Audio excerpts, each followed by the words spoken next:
Bagaimana kabarnya hari ini? Alhamdulillah, luar biasa, Allahu Akbar. Hari ini masuk semua? Alhamdulillah masuk semua ya. Sebelum kita memulai pembelajaran pada pagi hari ini, alangkah baiknya kita berdoa terlebih dahulu. Kita baca basmalah bersama-sama ya.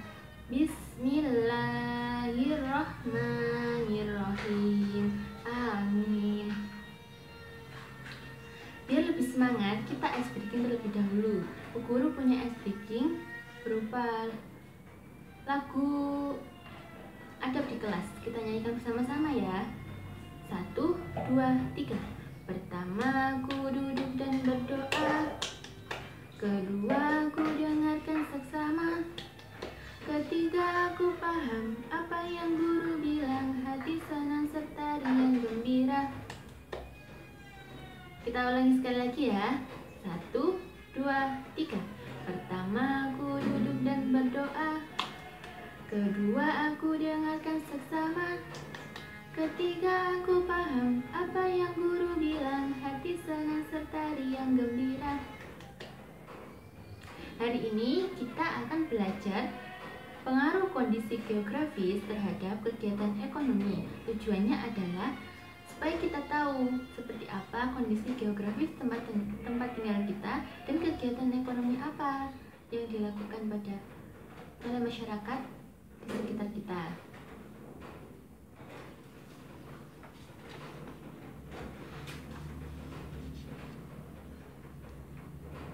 Sekarang dibuka bukunya halaman 50. Di sana ada bacaan tentang Indonesia sebagai negara maritim dan juga agraris. Dibaca dulu ya.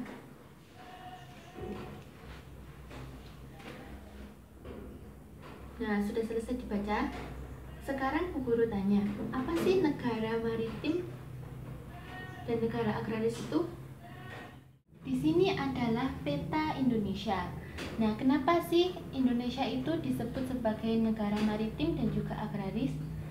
Indonesia disebut sebagai negara maritim karena Indonesia memiliki luas lautan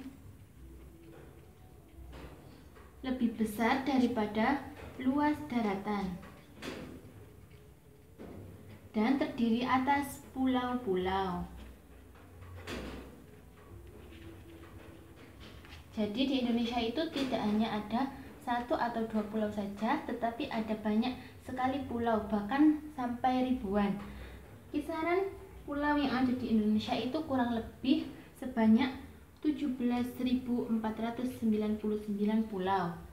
Kemudian, kenapa sih Indonesia itu disebut sebagai negara agraris? Indonesia disebut sebagai negara agraris karena sebagian besar penduduknya itu bekerja sebagai petani. Kemudian kita akan belajar tentang warna yang ada pada peta. Warna biru menunjukkan laut atau perairan. Kemudian warna hijau menunjukkan dataran rendah. Warna kuning, merah, dan coklat menunjukkan dataran tinggi. Kemudian warna putih menunjukkan lapisan es atau glacier. Atau bisa juga untuk menggambarkan suatu wilayah yang tidak termasuk wilayah yang kita inginkan dalam peta. Seperti ini kan peta Indonesia. Sementara wilayah ini merupakan wilayah luar Indonesia, yaitu punyanya Brunei Darussalam dan juga Malaysia. Jadi kita beri warna putih seperti itu ya.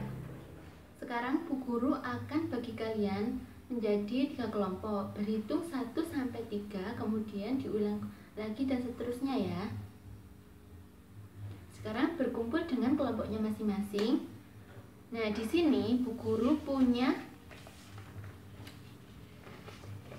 media puzzle peta Kabupaten Lamongan.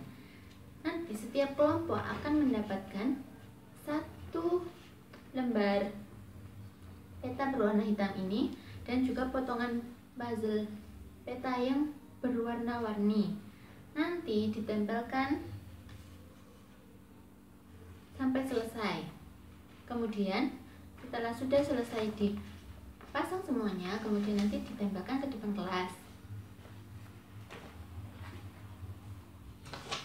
Nah, ini hasil dari kelompok 2 sudah selesai ya, kita tempelkan ke depan kelas. Nah, sekarang Bu Guru punya tugas. Setiap kelompok harus menganalisis termasuk di manakah letak tempat tinggal kita saat ini, dan menganalisis apakah tempat tinggal kita itu termasuk dataran rendah, dataran tinggi, atau kita tinggal di lautan. Kemudian analisislah kegiatan ekonomi apa saja yang banyak dilakukan oleh warga di sekitar lingkungan kita. Nah, sudah selesai ya dikerjakan. Sekarang maju ke depan. Dari perwakilan dari kelompok 1, ayo maju. Jawaban dari kelompok 1. Karakteristik geografis tempat tinggal kita yaitu daerah Kali Tengah termasuk dataran rendah dan lebih cenderung termasuk daerah agraris karena jauh dari lautan.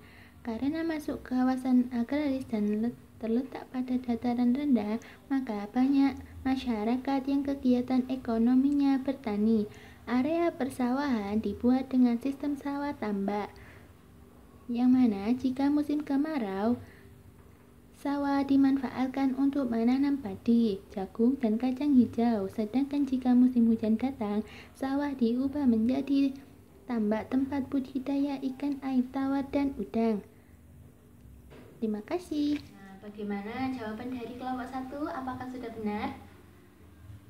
Betul sekali. Jadi di kawasan Kali Tengah itu memang termasuk dataran rendah dan banyak sekali masyarakat yang bekerja sebagai petani. Jadi kesimpulan pembelajaran pada hari ini yaitu negara maritim adalah negara yang luas lautannya lebih besar daripada luas daratannya dan terdiri atas pulau-pulau. Kemudian negara agraris adalah negara yang sebagian besar masyarakatnya bekerja sebagai petani. Sebelum kita akhiri pembelajaran pada pagi hari ini, kita berdoa terlebih dahulu dan membaca hamdalah bersama-sama. Alhamdulillahirabbil alamin. Wassalamualaikum warahmatullahi wabarakatuh.